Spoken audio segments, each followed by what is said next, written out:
Coming up on this episode of DL Weekly, some retail changes for the D23 Expo. Magic key holders could have an easier way to get reservations. More Electrical Parade merchandise, new flower displays in downtown Disney. We talk to VIP tour guest Kawehi and more. DL Weekly starts now. Hello, everyone. Welcome aboard the DL Weekly podcast. Please lower your head and watch your step while boarding. If this is your first time listening, we hope you'll check out our website at DLWeekly.net. If you have more time to spend, becoming an official weekly tier at DLWeekly.net/support is an especially good value. Thanks for traveling with us today, and we hope you have a happy and memorable listen to this week's episode. Hello and welcome to this episode of DL Weekly for the week of June 22nd, 2022. I'm Teresa Urban. And I'm Tag Bushman. We want to send a shout out, a big thank you to Nathan R. and Carrie W. for becoming official weekly tiers on our Patreon. Our supporters get some pretty fun perks like DL Weekly swag, bonus content, and access to our Discord community. If you'd like some more Disney magic in your day, head on over to DLWeekly.net/support to join the community. Well, back in episode 222, we spoke with Debbie and Steve from Designer Park Company about their brand new rope drop bag. If you have been wanting to get one of these park goer bags for yourself, you can use our promo DL Weekly to get 10% off your purchase at designerparkco.com. They just released new colors, so not only are they brand new bags, they've already sold through their first shipment, and they've got new colors. I'm trying to remember what there's. There's a light blue, a mint green, hot pink. Anyways, new colors. Very excited for them. Go check it out. Again, that's designerparkco.com, and be sure to use DL Weekly for 10% off your purchase. Now let's get to the news.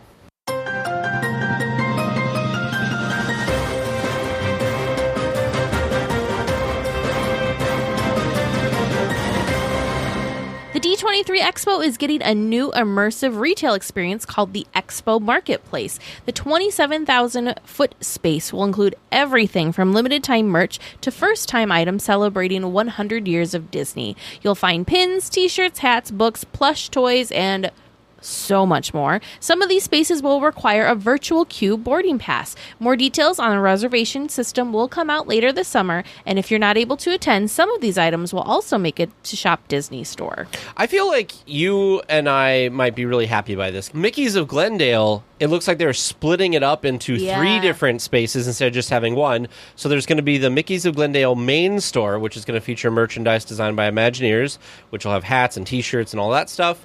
And it'll also have collections celebrating Imagineering's upcoming 70th anniversary. Then there's going to be a Mickey's of Glendale pin store, which will have limited edition pins. And then there will be a D23 Expo shop X Mickey's of Glendale's. I'm not sure how to say the way they're naming this, but this will have all of the official D23 Expo 2022 merchandise. So I like the fact because that line was always massive. Oh, yeah. We might have to take the plunge and actually wait it out this year. Last year, we started in the line, and it did not move for like 20 minutes, so we bailed because we're like, oh man, this is taking too long. The fact that we were way at the back and it wasn't even moving. We're like, no, we can't quote unquote afford to spend this much time in this line, not even knowing what it is that what we're in line for. It's a store that we don't know what is even available, and so we bounced. But we might have to. It was Mickey's of Glendale, Teresa. We should have just waited. I know. Well, part of me, right? Mickey's of Glendale is like such a cool, like something that us normal Disney fans really don't get to experience. It's not like, I don't know what to compare it to, because it's not like Club 3. This is something that's very, like, I feel even more like exclusive because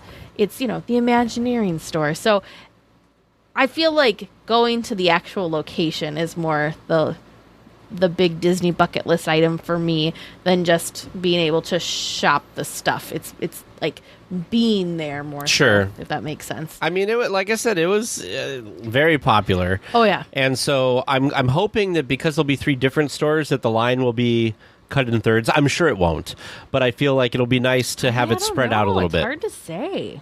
Yeah, it is hard to say, but we'll have to see. Well, there's some hope that Magic Key holders won't have to keep refreshing the availability calendar for days to open up. Over in Disneyland Paris, they launched a waiting list for their annual pass holders. With the new option, Magic Key holders put themselves on a waiting list for any day that may appear unavailable. If the day opens up, those on top of the waiting list are automatically given a reservation for that day. This is currently only available at the Paris park, but that's also where the Lightning Lane started before coming to the United States, which definitely helps fuel some speculation. Don't come after me. Uh-oh.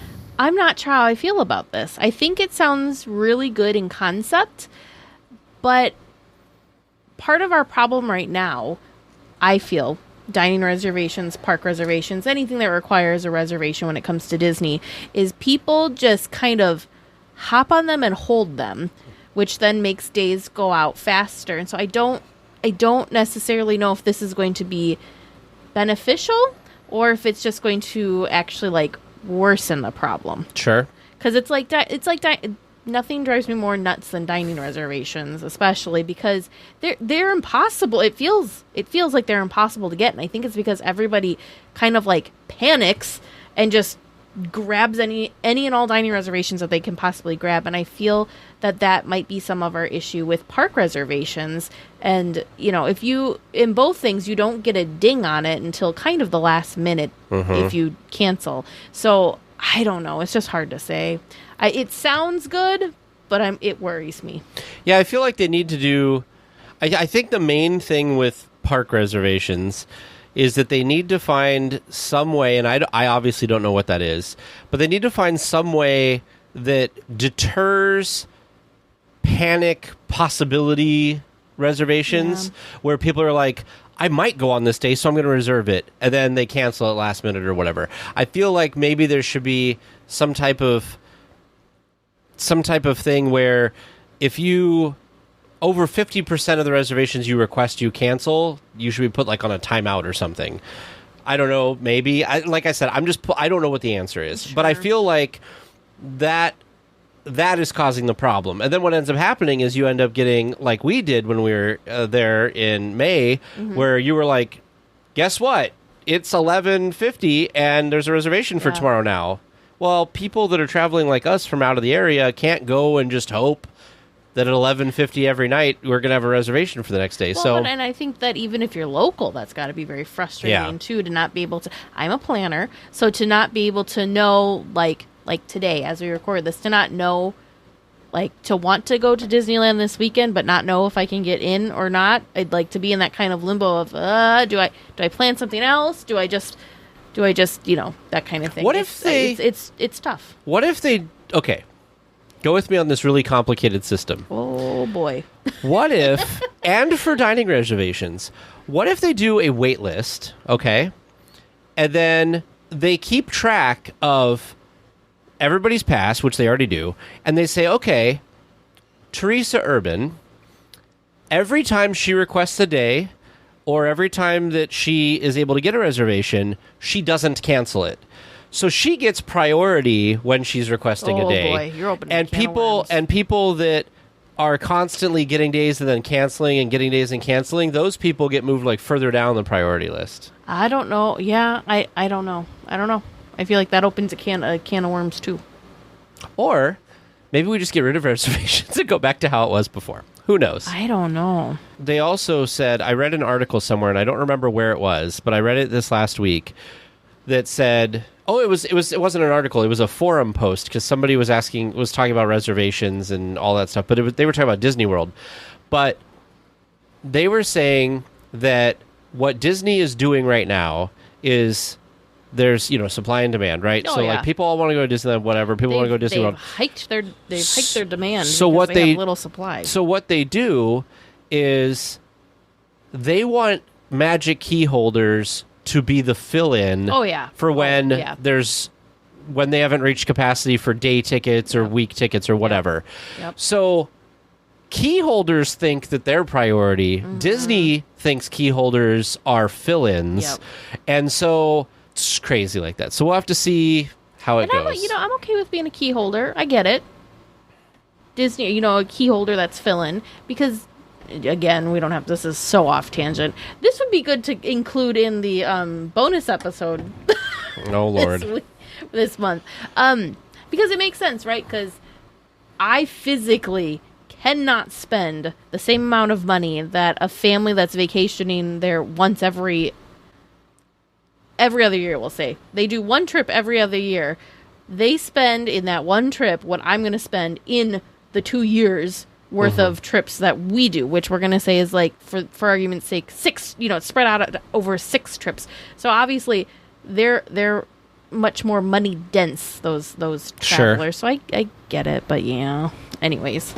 Interesting. Guests that have seen the recently reopened World of Color and Fantasmic Nighttime Entertainment may have noticed some updates. We sure did with World of Color. For World of Color, some elements were updated since parts to repair them were no longer available. From new 4K projectors to brighter lights on the Incredicoaster, the show looks amazing. Fantasmic also received an extensive refurbishment to the entire show, which received some tech upgrades back in 2017. Yeah, so the Orange County Register talked to one of the entertainment folks, and they talked about some of the stuff that they had to do. It was kind of interesting because they were talking about Fantasmic and World of Color, but mostly World of Color just got a ton of I mean, we saw that. I mean, they rebuilt the projection housings. We saw it ourselves. The projections looked amazing.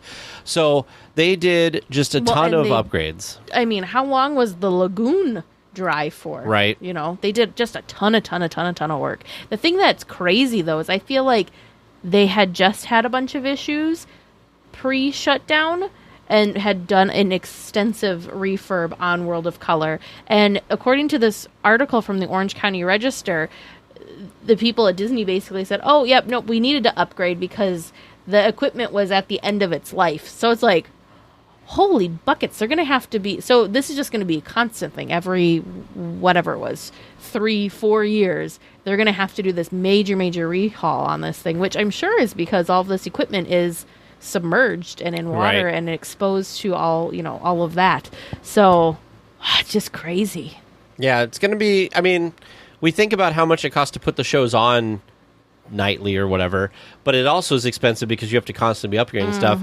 And, World of Color has been around for a while now. So like the fact that they got as long as they did out of it without replacing a bunch of stuff is kind of amazing. And they would have had to do this no matter what, because like they said, they can't get replacement parts for some of these things. So like it was going to come no matter what. Well, there has been a lot of merchandise already on sale for the 50th anniversary of the Main Street Electrical Parade, but some new items have hit the shelves. First up is a 50th anniversary pin for $20, which features the Mickey drum float from the start of the parade with a 6/17/2022 date on the side. There's also a t-shirt for $39.99 that features Elliot and spelled out June 17, 2022 written out. A mug is also on sale for $19.99. So the thing that's so special about this 50th merchandise is that it was released for the actual anniversary, for the actual day of. So it's, June 17th, 2022, as Tag said. And it's different. It looks different than, it's not the bright, colorful, fun, whimsical collection that we already have. It's a more classic looking thing. Think of like Disneyland's 60th, how we had like the nice silver and blue and it just looks more classic. That's what this is. So this is black and gold. Yeah, it's black, gold, and some hints of silver on these. They look very fun. You know me, I saw that t-shirt and I'm like, dang it. I want it. I'm not as in love with the pin. Yeah, but man, I'm not in love with the pin either. But you know what they should have done? They could have made a ton of money on this. Is they should have made a pin for each of the floats.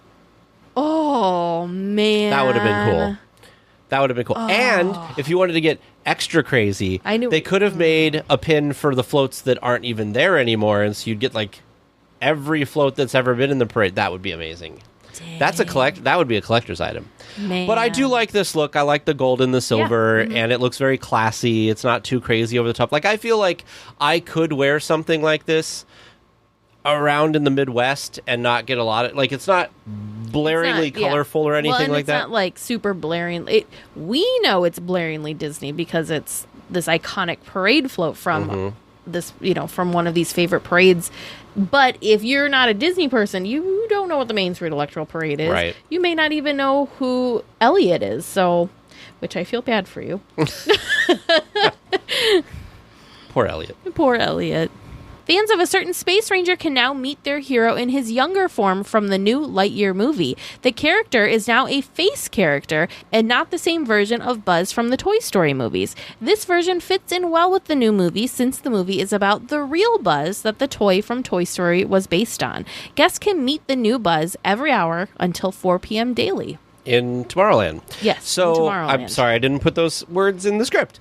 So this is causing a lot of weirdness for people because Buzz has always been from Toy Story, and this is now a face character, which I think people were a little taken aback by because they're so used to Buzz from the Toy Story movies.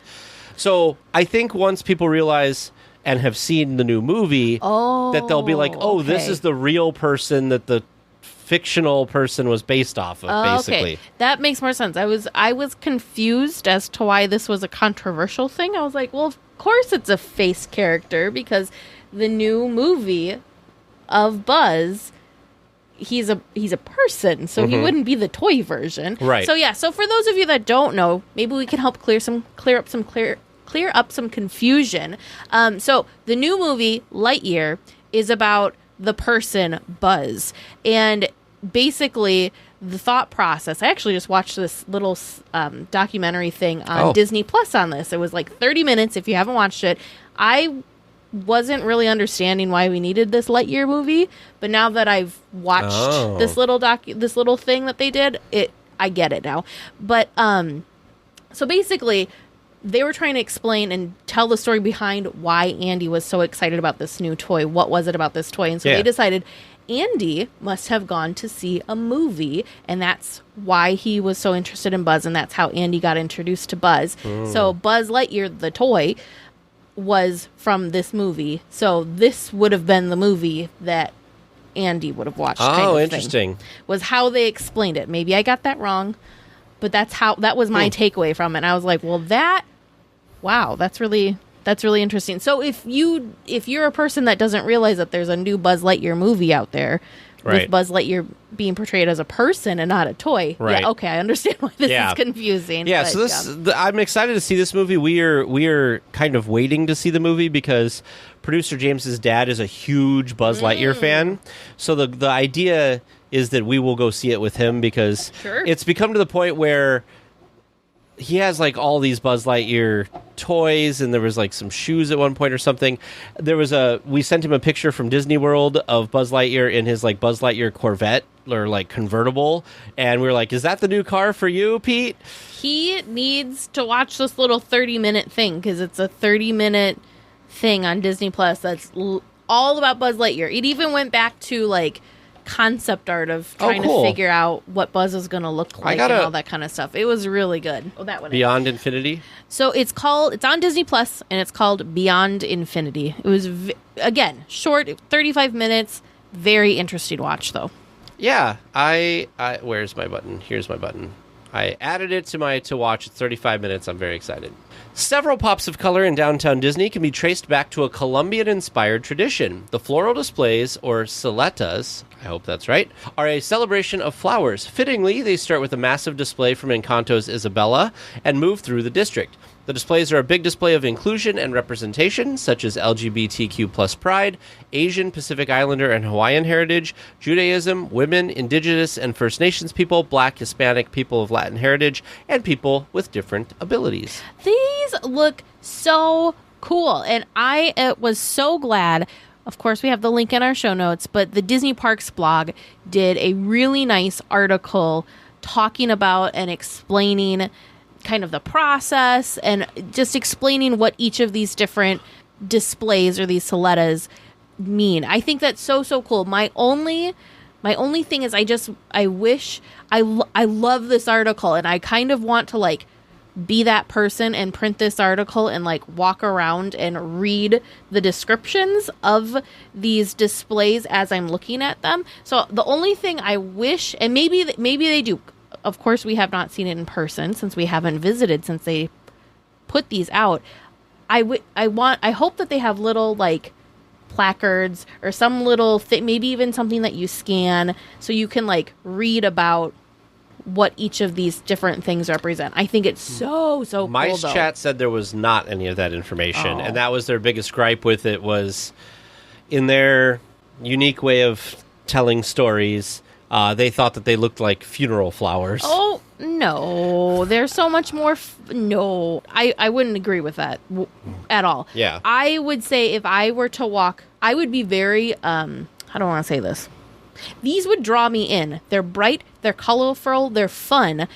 And I don't know if I would be able to connect the dots as to what the meaning behind each one is. So that's why I loved the article that Disney Parks blog did, because that kind of brought it, I don't know how to say it, full circle, I guess, for me, and like gave me the full picture. I thought it was super fun. And I didn't realize that the story behind it was that Isabella like did them. Oh, yeah. They had the Isabella topiary, and so I was like, oh, there. So that's what I saw first was Sure. the Isabella topiary in her display, and so I thought that we would be seeing other Encanto characters in topiary me form too. kind of pop up. So then when I started seeing kind of pictures here, there, and everywhere of the Soletas, I wasn't understanding the full picture. So Sure. I'm really thankful and I'm really grateful for this article to do that for us. Yeah. I really like that the Downtown Disney people. I feel like people always get so critical of They the different do. things they do in Downtown Disney.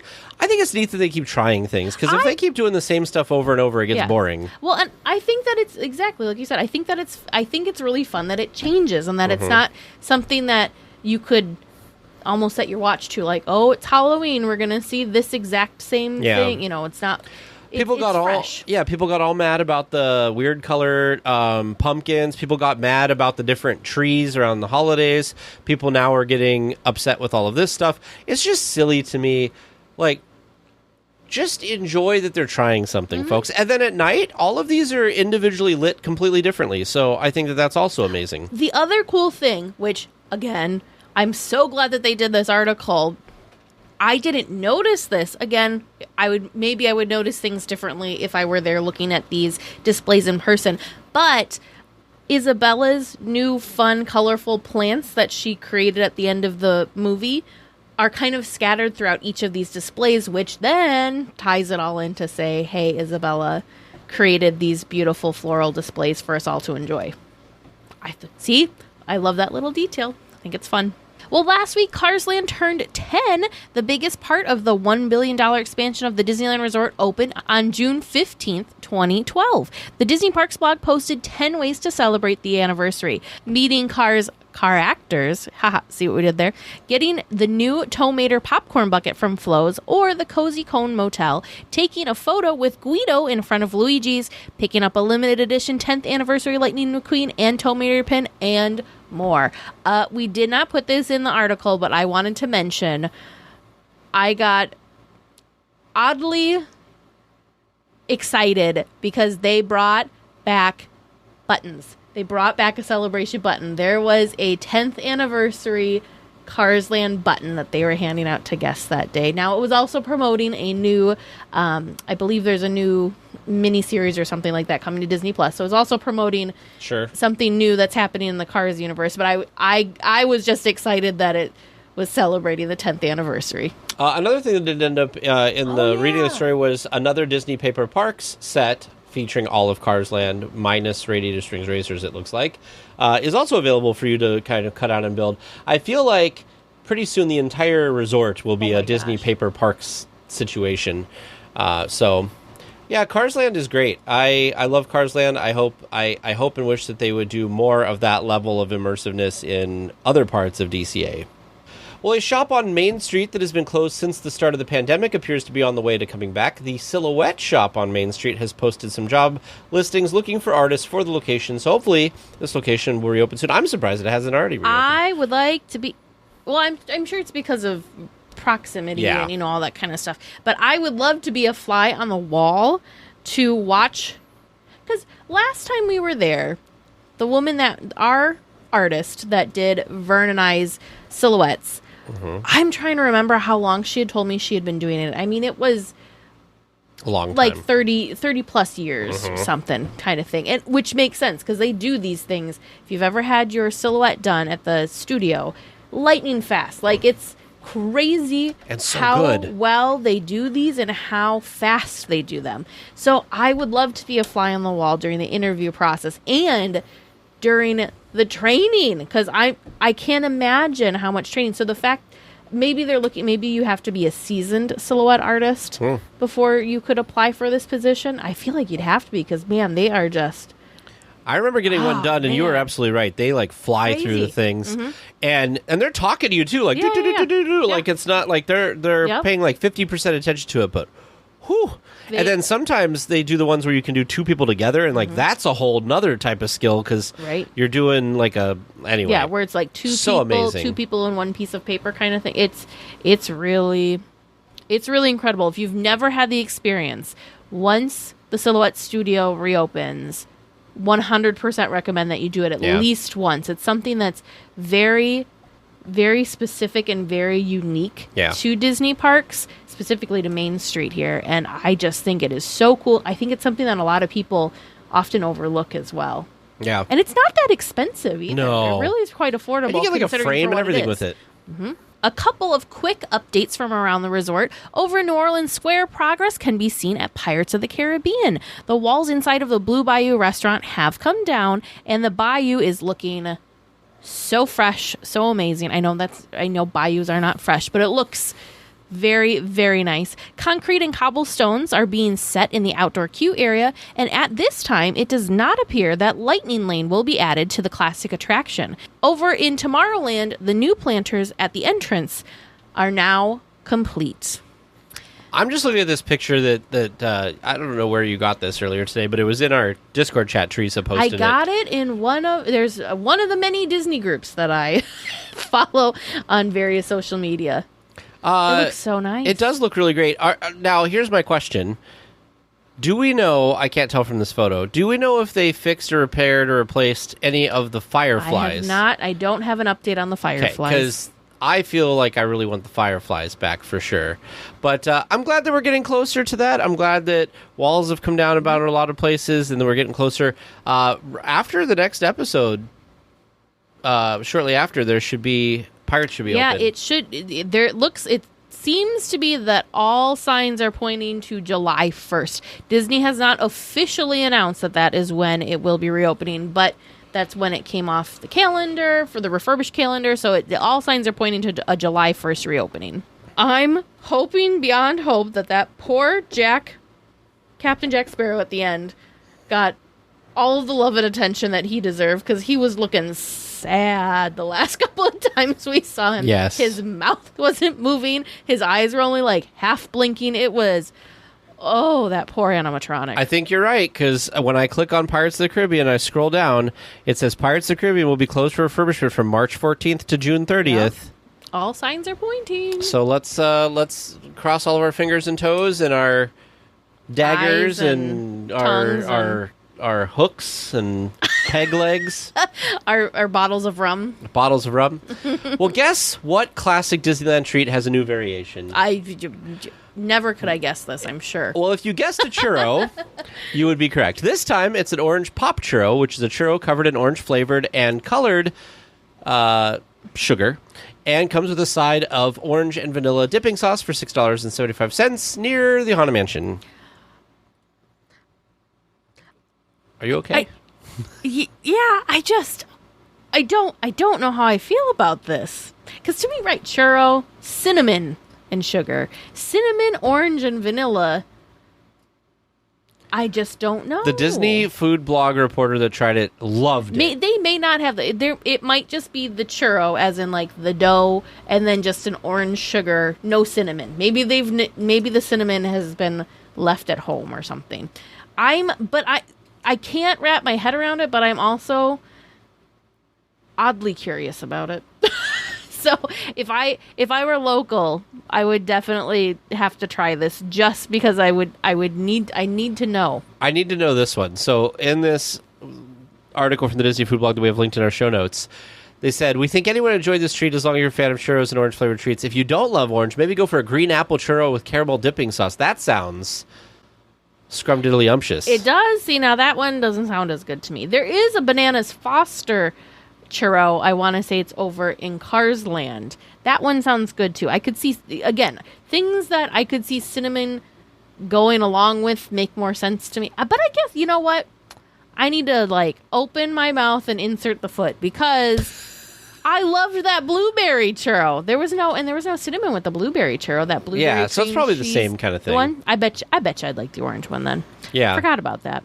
Yeah. I'm feeling better about the orange churro. I want to try this apple one because I love apple and caramel together, so that would be really cinnamon good. would have worked with that too. Apple, cinnamon, and caramel. Okay, I'm feeling better about this. So maybe it'll still be there when we're there in September, and we can try one. Probably not, That though. might be a stretch with how quickly they Keep turn switching over things around. churro flavors, yes. I feel like there's got to be a kitchen somewhere at Disneyland where they're just like, how many different flavors can we throw into sugar?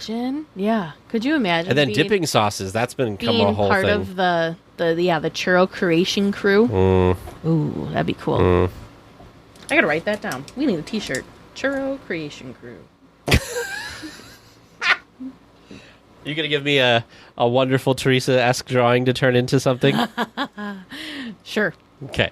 Speaking of food, the Red Rose Tavern in Fantasyland has received some extended hours and a new late-night dining menu option. From 8:30 until at least 11 p.m., there are some new offerings like a classic poutine, a plant-based chili cheese poutine, the firelight fries, and, of course, a pickle. The normal menu options are not available during these late-night dining times. There is also late-night dining over at the Galactic Grill, and they only have one item on the menu for the Galactic Grill, and they're Hawaiian-style tenders.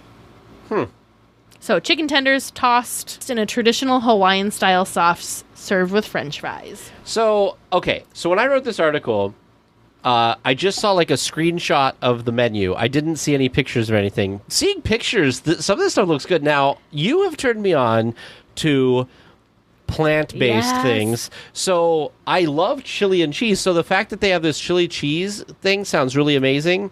The regular poutine kind of looks pretty good too. And then, of course, these chicken tender things look pretty good as well. By the way, I just want to talk about this chili cheese poutine while you're looking that up. It's a hearty plant-based chili and shredded dairy-free cheese on a seasoned waffle fries. This sounds really great, and I want to eat it. So I hope that they still have this late-night menu when we're there, because I would totally buy this. Thank you, Kareen. Firefly chips at Refreshment Corner. I feel less crazy now. It's like, wait a minute. Don't we have this already? So Magic Journeys tried the plant-based option. Okay. And the classic poutine, and they actually liked the plant-based chili fries better. That's good. I mean, it looks good. Wait, now. But anyway, so yeah, I watched Magic Journeys, and they tried out the Hawaiian-style tenders, and they tried a couple of the dishes at Red Rose and enjoyed them. And they really, like I said, they really liked the plant-based chili ones, which makes me even more excited. And hopefully this late night, it's interesting. I don't know if this late night dining thing is just going to be around for the summer, or if this is something here to stay. I think it's a good idea. I think it's a good idea too. I think it's a really nice idea. Psst, avast there. You come seeking questions and long-lost Disney information, eh? Sure, you come to the proper place. But keep a weather eye open, mates, and hold on tight, with both hands, if you please. There be squalls ahead, and James and Vern waiting for them what don't answer correctly. Welcome to Trivia Land. It's been too long since I've been out of the park. So I'm glad to be back and giving you some trivia questions. Hope you two are excited to have me again as well. Yes. Oh, thank you. Thank you, Teresa. I mean, it depends. Are you going to be easy on us? No, why would I ever then I'm do not that? as excited. All right. Well, we'll see how we do. On a recent episode, I heard a great idea from one of you that we should start describing food, and you should tell us where it is in the park. Good job, Tag. So Not. I think I'm starting easy with this one on you, just to get your feet wet in it. So this is no cause for celebration. Take that out. First question. Where in the park can I order a fresh-baked sourdough bread bowl with either slow-roasted beef stew or creamy corn chowder? Oh, this is the beef stew or corn chowder, but not clam chowder. Not clam chowder. That's gotta be at the Boudin. No, but they also have clam chowder, don't they? Well, you can't get beef stew in Disneyland that I know of. I'm saying on the Pacific Wharf at the Boudin Bakery, the restaurant. Yeah. I mean, because everywhere else I think of has clam chowder, because I think the Harbor Galley has clam chowder. I mean, maybe that's also on the menu. But Well, I think he would tell us that you could also get clam chowder if you could get clam chowder. Correct. Yeah. And the Royal Street Veranda definitely has clam chowder, because that's like where I used to always get it Harbor Valley from. has clam chowder. Yeah. So I'm going to go with you and say the Boudin Bakery, whatever the Pacific Wharf Cafe, that's what it is. Oh, yes. Pacific Wharf Cafe. All right, question number 2. Put the 5 songs you hear in the Tiki Room in order. Well, and we've if you got need the songs, I can give you those. In the Tiki Room. Yep. Tiki Room. Okay. Then they have the Let's All Sing Like the Birdies Sing. Yes. Mm-hmm. And then what's the one that the girls sing? That come down, there's a, hey, Fifi, me. That song. Let's All Sing Like the Birdies Sing. Oh, you're right. Oh, And then they have the musical Luau, and I don't know what the name of that. how many songs are there? You hear 5 songs while Can you you're in give the us room. the name of the 5 songs? Yeah, we're going to need the Yes, the 5 songs are the Hawaiian War Chant, Hi Ho, the finale, Let's All Sing Like the Birdies Sing, and the Tiki Tiki Okay. Tiki Okay, Tiki Hi Tiki. Ho is 3, last. 4, 5. Hi Ho's last. The finale is last. No. The finale comes before, because they say, now, while you're all standing, whatever. They go, hi ho, Oh, hi ho. Okay, that's what you meant by hi ho. Yeah, Okay. that's yep. And then the finale, and then the Hawaiian War Chant, if we're going backwards. I feel really good about this one. Wow, the Hawaiian War Chant's very long. I thought that was like 2 songs, but yeah, I suppose that would be, it doesn't have a stop in the middle of it, just kind of keeps continuing Yep. on. Because you got because I always thought the flowers coming down, I don't know. Yeah. Now that I think of it, yeah, it's separate. Yep. I just get so excited about the ooh, ah. E, ah, yeah, ooh, ah. Yeah, the totem pole thing. Or Yeah. not the totem poles, the little chanting posts things. The totem poles. The totem Yeah, poles. they're Yeah. cool. I like the boom boom boom boom. Yeah, boom, the boom, drumming boom. tiki Yeah. thing. Yeah. A lot of goodness there. All right, moving on. Our third question from Jordan B. How many diamond-shaped stones are in the Indiana Jones queue? Not just the walkway, but in the queue. Wait. What? Diamond. How many stones. diamond-shaped stones are in the queue? And what was your clarification? It's not just the walkway, but it could be, say, on the walls, perhaps. Oh gosh, boy. I don't know. Is it double digits? It is double digits. So not triple digits. How are we supposed to know I'm saying this? 13. I don't think there's that many. That's just me. 13? Mm-hmm. I'm going crazy, James. Going crazy. And I'm going to say that it's like signifies like the year it was open or whatever. So I'll do 95. 95. Nice. All right. And our last question. Where am I in the park? I was with Teresa as she started her day in California Adventure at the spot she always does. I head south down the large path. I pass a waterfall, some glowing blue lights, and some crazy country party. I avoid any roads and instead head down next to the peaceful water. I take my next left and go to the furthest left path from there before stumbling upon the first restaurant I see, though I'll have to wait until lunch to get some grub. Where am I eating? You said left? I'll walk you through it one more time. Yeah, I was please. with Teresa as she started her day in California Adventure at the pause, spot she always pause. does. So knowing James, Coffee. last time you were there, it was probably the Starbucks on Buena Vista Street. Okay. I head south down the large path. I pass a waterfall, some glowing blue lights, and some crazy country party. So the crazy country thing is going to be Mater's Junkyard Jamboree. Oh, sure, yep. And the waterfall on the side. So we're going down the main parade route. I avoid any roads and instead head down next to the peaceful water. Okay, so that's by where Yep. the food place Yep. is. I take my next left and go on the furthest left path from there that I can So now you're by the Yep. Pacific Wharf. Yeah. before stumbling upon the first restaurant I see, though I'll have to wait until lunch to get some grub. Where am I eating? So is he at the Lucky Fortune Cookery or is he at the Lucky Fortune Cookery's on the right. Well, he didn't say if it was on the right or left. He just said the first thing he comes to, right? I did not say. I'm happy to specify, though, if you Okay. think that would be helpful. Because I think, is it Lucky Fortune Cookery on the right? Because that's where I waited is in that on the line right, forever. And then there's the Pacific Wharf Cafe. And then what's that other place that's like, because there's like the beer stand, and then there's something across from Lucky Fortune Cookery. Oh, that's like the margarita hut thing. Well, there's that, but there's like another building that's like Lucky Fortune Cookery that has a bunch of windows. It's because there's the bathrooms, and then there's those windows of something that you eat there, and I don't remember what that's called. No, I think that's the Lucky Fortune Cookery. Well, then what's on the other side? Because they're not both Lucky Fortune Cookery. I think the whole thing's Lucky Fortune Cookery. I don't think there's two restaurants there. Because the last time I was over there, there was seating next to the bathroom. There wasn't another queue there. There was only one queue for Lucky Fortune Cookery that's, like, on the path. Did you figure it out, James?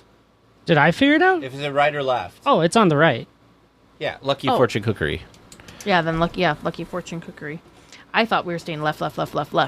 Yeah, he didn't specify it, so he specified. Lucky. It was the first one that I stumbled into, which, to help your clarification, is on my right. Yeah. At least according to this map in the app. Okay. Well, let's hope you found where I am in the park. Otherwise, I'm eating for 3 on my own, right? How'd you do, listeners? Did you able to keep up with everything? We'll have to wait until after our discussion topic this week to find out how we did. Well, this week for our discussion topic, we are talking to weekly tier Kawehi, who, from the name, you can probably tell she lives in Hawaii, and she is the assistant professor of hospitality and tourism management. And the reason she's on our show is that she took a VIP tour at Disneyland, and based on her background, we're going to hear some really interesting things about this and her opinions of how Disney kind of does all this, which I'm very excited to hear about. So, Kawehi, welcome to the show. Aloha. Thank you for having me. Of course. Thanks for being on.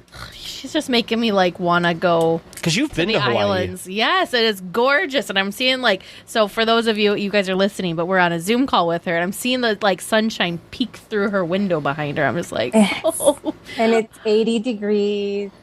It's sunny, 77 beautiful. here, so it's about the same. It's not too bad here. I will say, so we're recording this at about 7:30 in the evening, and I was surprised when we For got your us. email back that it was 2:30 in the afternoon there. I was like, wow, that is quite the time difference. It is. But I'm on summer break, so I've got all day. And Perfect. Awesome. That's perfect. So, Kawehi, can you tell us about your Disney story and how you got to become the Disney Parks fan that you are today?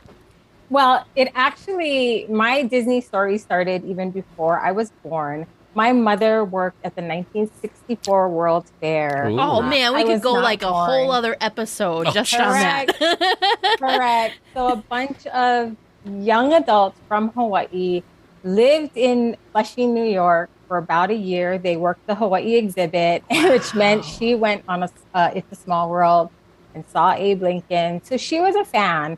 I was born a decade later. And in the late 70s, my family moved to Orange County. So my parents went to visit my uncle and my aunt often, and they started taking us in 1978. Disneyland is actually my first memory ever. I was about I was about 3.5 years old, and my father lost me from It's a Small World, and I was just going down. That got dark quick. Yeah, sorry. Here's my first memory. My father lost me. Yes, but the way my father retells it is they could see me and they could see security pick me up. That's how good Disney was. Wow. And what I remember most about it is when I got to City Hall, the very sincere security officer looked into my eyes. He bent down so he could, look at me face to face, and he said, "Don't worry, little boy. Your parents will find you." I was like mortified because it was in the 70s. You can imagine maybe what I was wearing. So it was a mortifying sort of experience, but it's just so ingrained. And really the way my parents remember it is they had utmost confidence in Disney. And just from there, with my family living nearby, we would go almost every summer. My grandmother would take us. My grandmother was this very tall Hawaiian woman. She didn't want to ride much, so she would park herself on a bench. She would tell us kids just to go and ride. And, we would go to Videopolis. Yes, that was the Videopolis days in the 80s. Ride the Matterhorn. And we would come back 2 hours later to the same bench. And she is sitting there. And we have no idea what she did for 2 hours. We could imagine she would just talk to people. But she rode really small. You could count the number of rides on one hand that she actually rode with us. So, it's just a thing. And I live in Hawaii, so I don't want to go to surf sand and see destinations. I want to go to someplace a little bit different. So Disney has always been on our radar. That's really interesting because I was talking about this with our exchange students that, one thing Americans like to do, right? They go to Europe because it's so different. And then last time we had exchange students, we had somebody who lived in Italy, like, not too far from Venice. And it's just so interesting because I have to remind myself with places like Hawaii that people live here and it's a great place for us to go. And to us, it's like this fun, amazing, thing. But what do people that live in these vacation destinations, what do they want to do if they live there all the time? So the fact that Disneyland, you don't need to go to you guys have some of the best beaches anywhere in the world. So like, why would you want to go to the beach and have more sun? Like you get that a lot. So it's kind of cool that Disneyland kind of did that. Now they just need to build one out there, right? Like a little park next to Alani or something. That would just be great, right? No, we're okay with not having a park. We want to still go to Anaheim, and our home airlines, Hawaiian Airlines, now flies direct to Orlando. Oh. So it's Walt Disney World has sort of gotten on our radar as well. So we're okay with that. And we love Las Vegas. Again, we just kind of love these man-made attractions that take us to another place in another time. That's amazing. Well, when you do go to Disneyland, on the first day of a visit, which way do you go? Do you go left towards Adventureland, through the castle to Fantasyland, right towards Tomorrowland? What's kind of your game plan on that first day? The usual game plan will be left into Adventureland. Pirates was not open this time, but that would, that's about our second ride after Indiana Jones. Yeah, that's a way to do it. It's normally left. Yep. I mean, left is the place to go, man. Yeah, you just have your day just is better if you start. You know what I feel like we need to start asking? We need to start asking about DCA because I'm curious, like where people go in DCA first. Where do you go on your first day at DCA? Where do you go? Incredicoaster. So to the back, basically. Mm-hmm. Oh, where do we go? We kind of just scattershot depending on what we're trying to do. Yeah, I usually try to do Soarin'. It seems like a lot of times I try and hook right over to Soarin' because for me, Soarin', that once the attraction wait time gets up there, I really, it's not worth really don't like waiting in that queue because you don't move, so it feels like an eternity. And it's not a great themed queue. You're just in a hallway. Yeah. So boring. Once you're inside. Kind of a boring hallway and just stuck. Yeah. So I don't like waiting for that one. So I try and get that one. Well, I think that not that many people go that way either because everybody goes towards Radiator Springs or Guardians now. So it's kind of an easy little boop, boop, boop like it was this time and we went. Right past one of the coffee places. Yeah, well.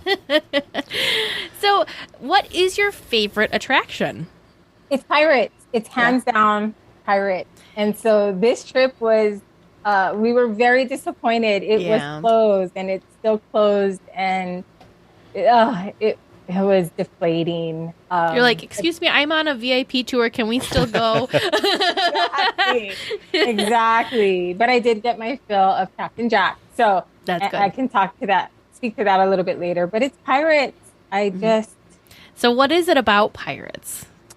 Again, it was one of the few rides my grandmother would ride. Oh. So that is the emotional connection.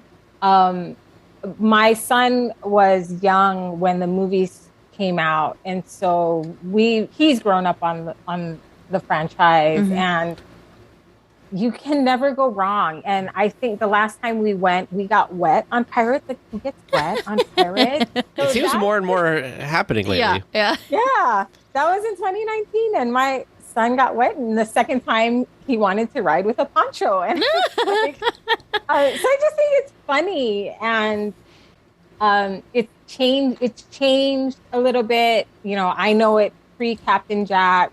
And pre-read her transformation, and I'm very fond of either version. But yeah, you can't go wrong with like a 15-minute ride, right? On a summer day.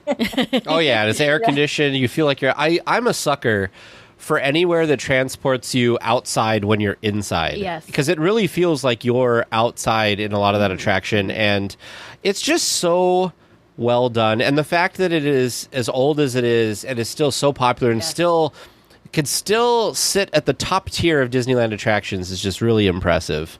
So same thing with Haunted Mansion and, a lot of those things. So that's great. I want to start, before we get to Disneyland stuff, I just kind of want to talk a little bit about, so you're the assistant professor of hospitality and tourism management. How did you get into that? Like, was your history with Disney kind of got you into that, or totally unrelated and just happens to be a good coincidence? A little bit. So I, after college, started out in public relations and with tourism-related companies. And then I moved to work for one of the largest resorts on Oahu, and I worked for the Hilton Hawaiian Village and stayed there for the start of my career. And an opportunity came for me to go to the university and to work for the University of Hawaii's School of Travel Industry Management, right? So it's our biggest industry here in Hawaii. That's no surprise.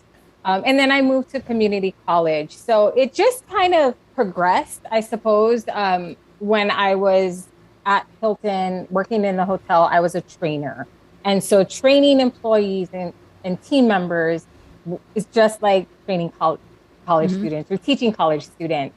But while I was at the university, I was in my master's program, and an elective course I could take was theme park management, taught by a former Jungle Cruise skipper and a former cast member. So he kind of really ignited the business part of the business interest, because I had just been a park goer. So I started looking into more of that and kind of reading between the lines of what is publicly available, right? We know Disney doesn't give us a lot of insider scoop, right?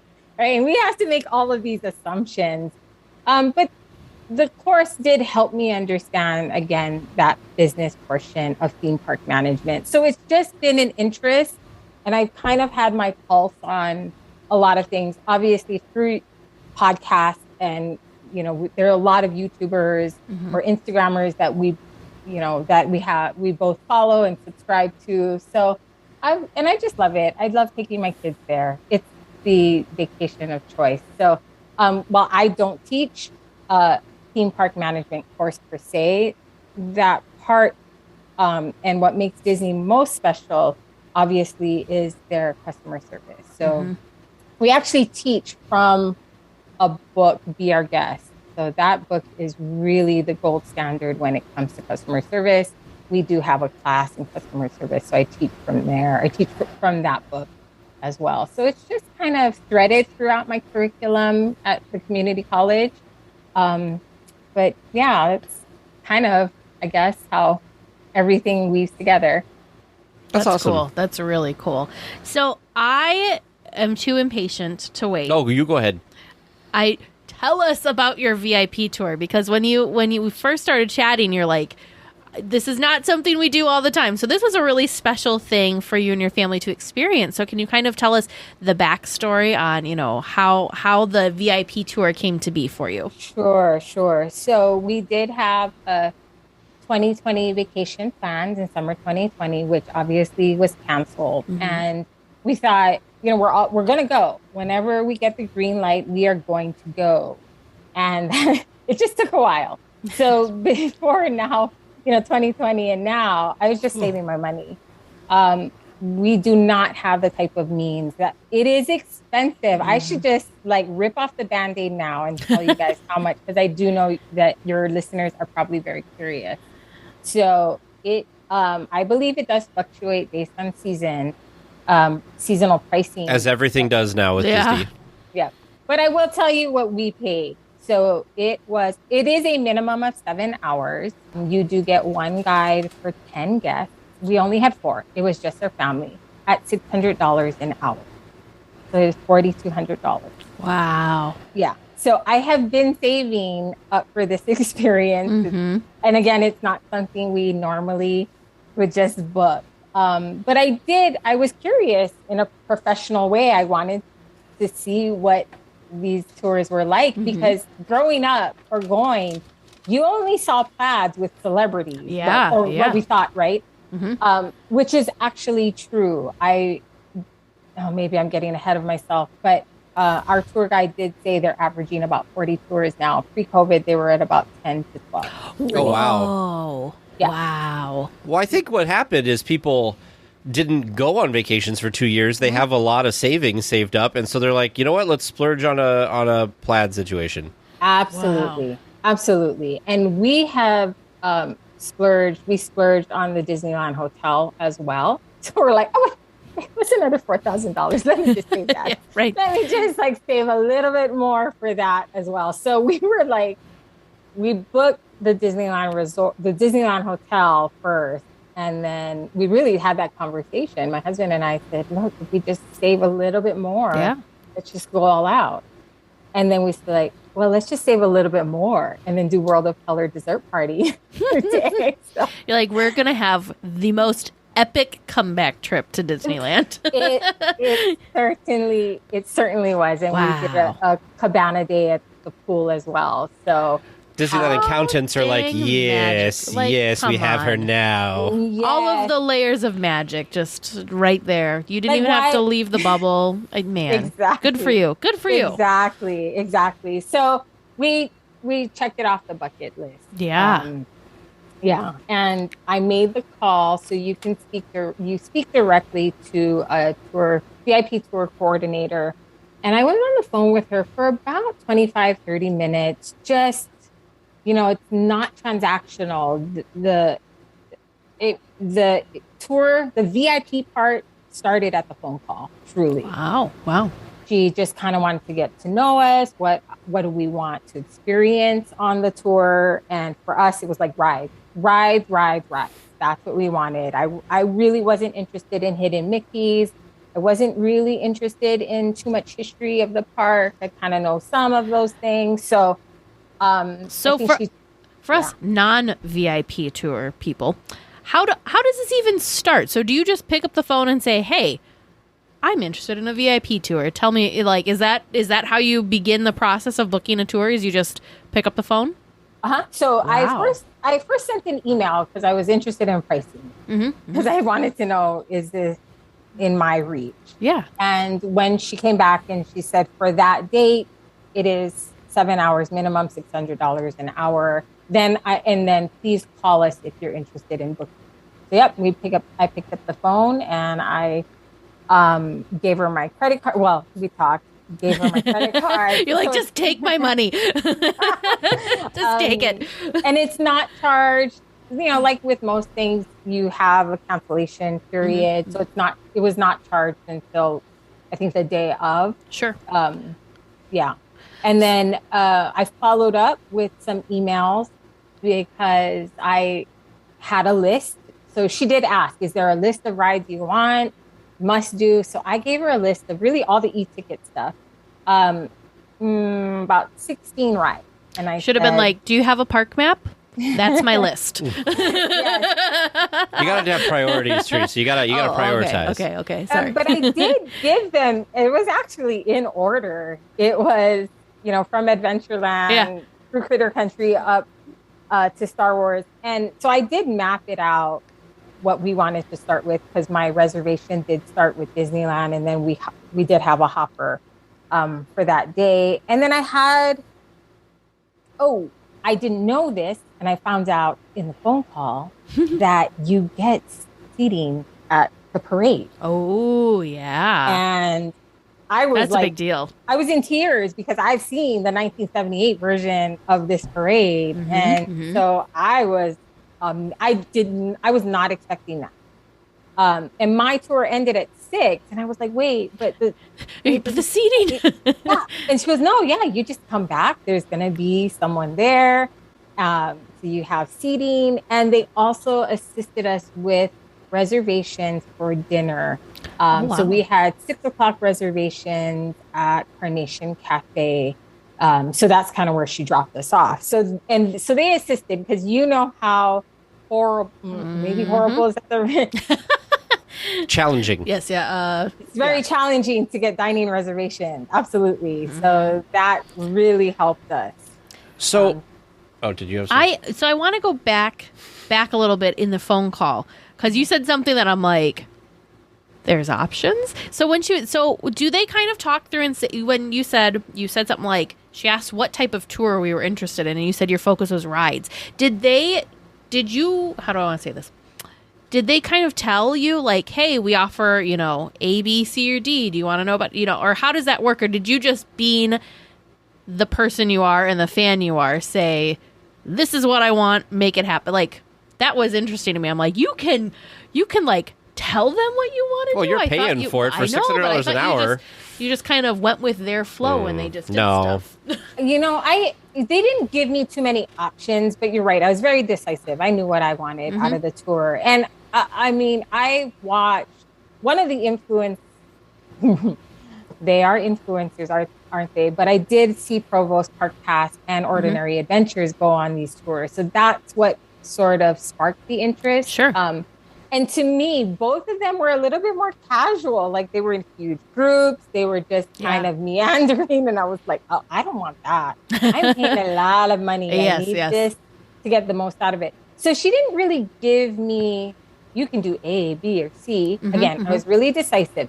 However, she did tell me, if there were any special requests, and I was like, special requests? No, I don't know what I don't know. And she said, well, for example, like if the Lily Bell was running and you wanted to go on that, you could ask us. I was like, whoa, but the Lily Bell's not running. So, so that didn't come true for us. I think it's kind of, there are things like if we wanted to have hidden Mickeys, we certainly could have asked. If we wanted to know all the secrets of the rides or insider scoops, we could have asked that. But I didn't have very many expectations other than please help us ride these awesome rides. Gotcha. If the monorail, I'm sure we can't get into the pilot's cockpit right now. I think because of COVID, but I think those are the types of things that you can ask. Request. Yeah, I feel like it's something that's easy enough for them to do that doesn't really cost them anything, but makes a big difference to the people paying the big amount. So, correct. All right, so you call the number. You go. You were very decisive, so you told them kind of what you wanted, how many guests, all of that stuff. You gave them your card number. I assume you got things scheduled. They told you when to show up and all of that kind of stuff. Day of. So, what do you have to do to start the tour? Where do you go? When do you find out who your tour guide's going to be? Do you get them beforehand, like Teresa did with her wedding? Like she got her wedding planner early. Do you get something like that? No, we don't. And I do follow a couple of tour guides on Instagram, and I thought, oh, maybe I should request them. But then, no, I'll just get who I get. And I was quite thrilled, actually, with who I got. But now, if you stay at the resort, they will meet you at your hotel. That's cool. If you're staying at the Disneyland Hotel or Grand Californian, they will meet you there. So it was great because we went on this tour the day after we got in. And my son graduated on Sunday. We flew on Monday and we went to the park on Tuesday. So we didn't stop. We went to Goofy's Kitchen for breakfast. We wanted to get a really good breakfast because we did not want to stop for lunch. This is hardcore because sitting down and eating is taking up my ride time. So we met. At $600 or whatever it was an hour. Yeah, you're not going to spend $300 eating a quick meal. Right. That's right. So we ate a huge breakfast at Goofy's Kitchen. And then we were set to start at the Teacups in the Disneyland Hotel lobby.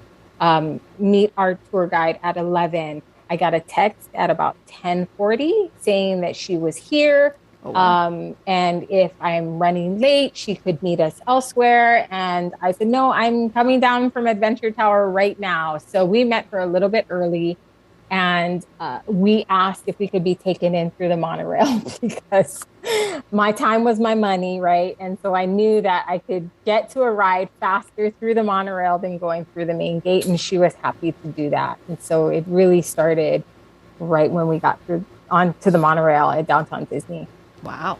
So do your park tickets, are they included or do you have to purchase your park tickets in addition? We still have to purchase our park tickets. Wow. You would think for $600 an hour. What is your first magical tour guide experience once you get into the parks? So I think you folks have talked about it. It's not a secret that the parks and your park experience has changed dramatically. And we are so attached to our phones. And so I really expected that. And it did come later on in the other days that we went, but it was amazing. I scanned my ticket, and other than taking my phone out for pictures, I wasn't on my phone.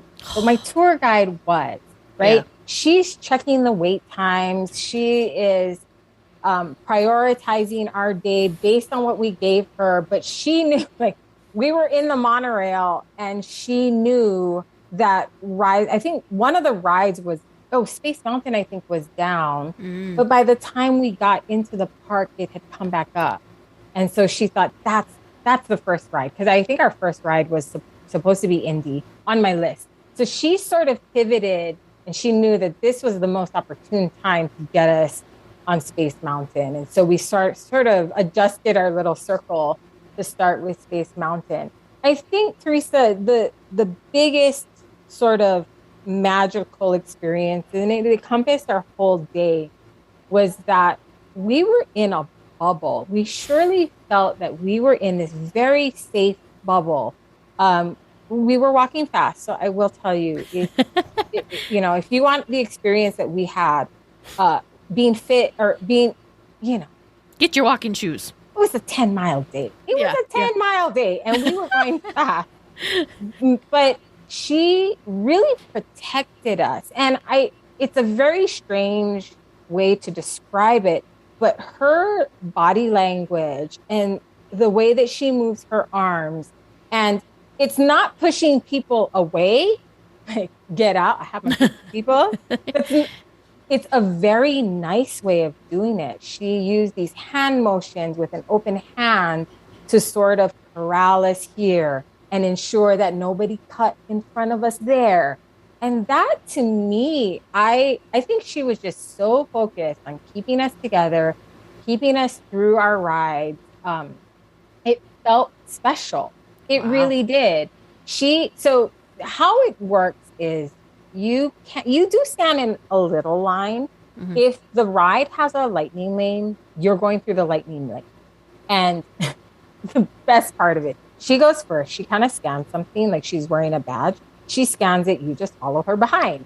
Meanwhile, all the people are like trying to get on their apps and scan their tickets. And I'm like, I'm sorry. You're like, do you see her? She's our fast pass. I'm with her.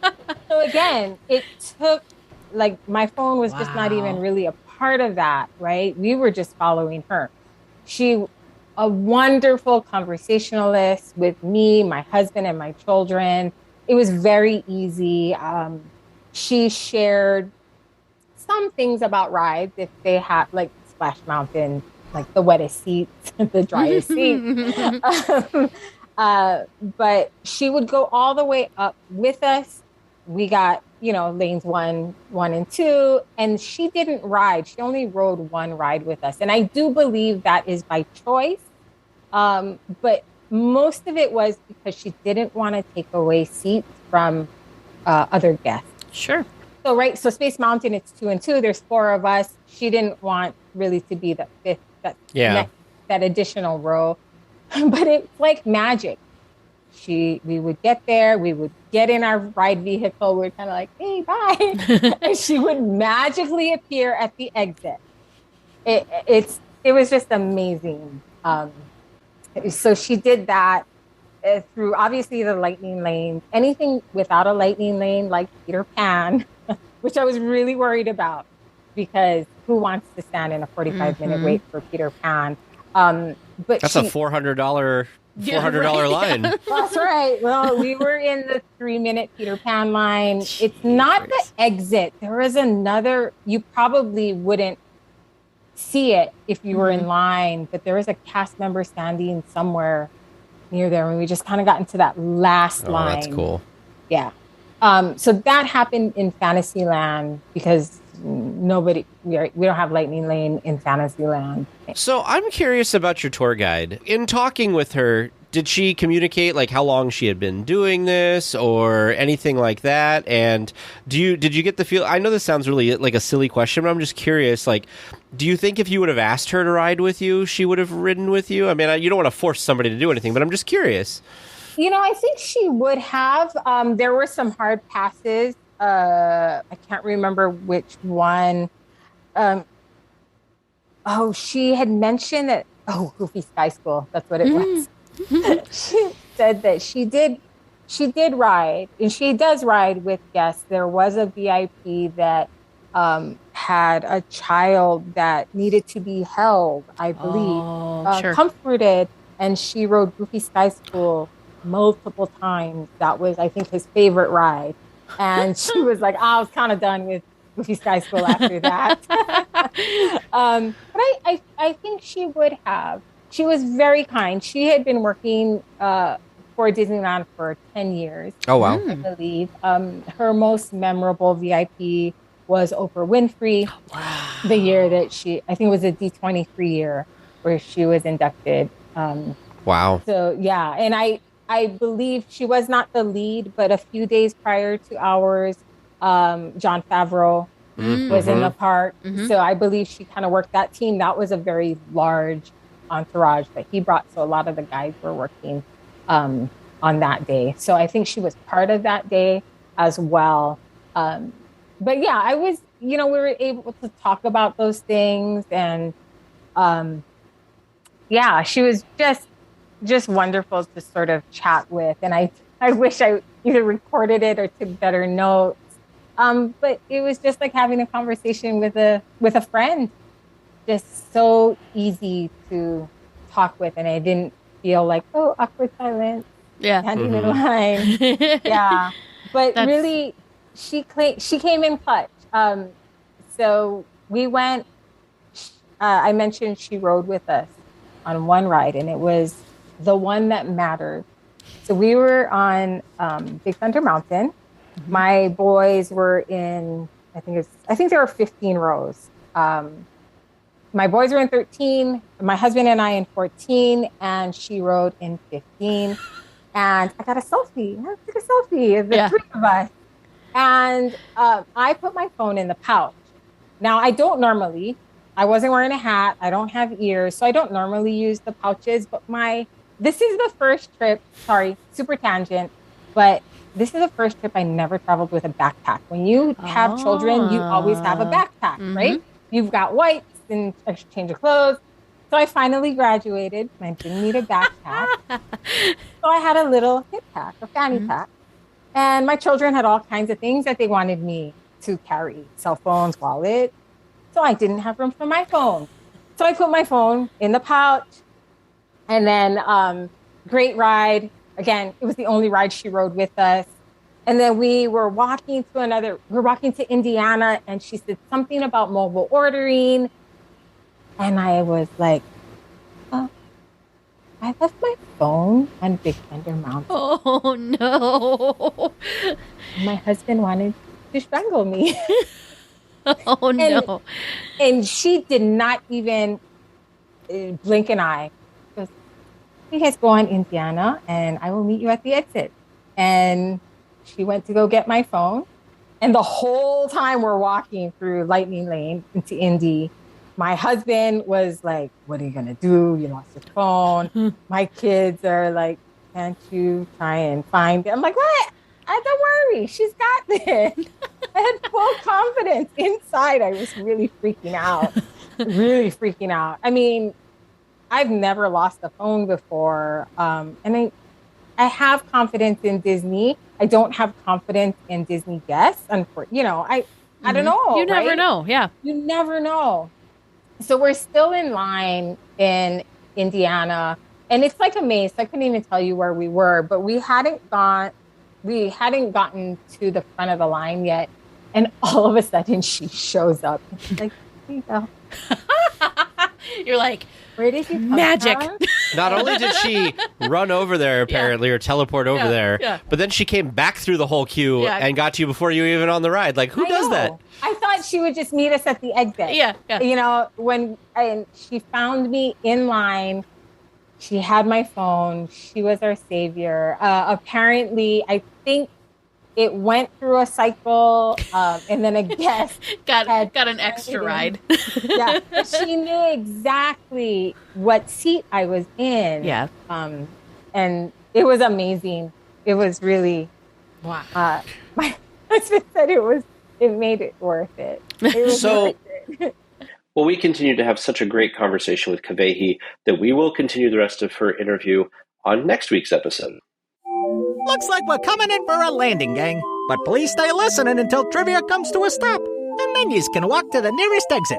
Thanks for listening to the 8th wonder of the world, DLWeekly. All right, welcome back to Trivia Land. I think we had some fun this week. At least I did.